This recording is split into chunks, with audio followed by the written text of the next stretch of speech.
ভালুকায় বিএনপির ৪৭তম প্রতিষ্ঠা বার্ষিকী উপলক্ষে খোকন মিয়া ও সুরারের নেতৃত্বে বর্ণাঢ্য র্যালি।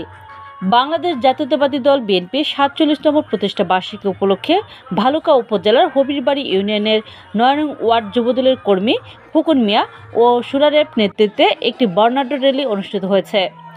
বুধবার দুপুর ১২টায় ভালুকা বাসস্ট্যান্ড চত্বর থেকে শুরু হওয়া র্যালিটি নানা স্লোগানে মুখরিত হয়ে ভালুকা সরকারি কলেজ প্রাঙ্গণে গিয়ে শেষ হয়। কয়েকশো বিএনপি নেতাকর্মীর অংশগ্রহণে পুরো ভালুকা চত্বর উৎসবমুখর হয়ে ওঠে।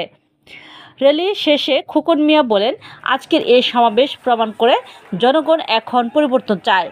সারা দেশে বিএনপির যে গণজোয়ার সৃষ্টি হয়েছে তার প্রতিচ্ছবি আজ ভালুকার মাটিতে দেখা গেল। জনগণের শক্তি আর ঐক্যই আমাদের সবচেয়ে বড় প্রেরণা।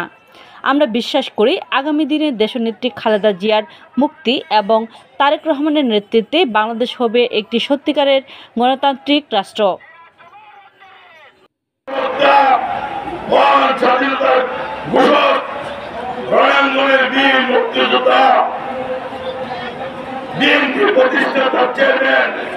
শহীদ রাষ্ট্রপতি জিয়াউর রহমান সাহেবকে তারই পাশাপাশি স্মরণ করছে গত জুলাই আগস্ট আন্দোলনে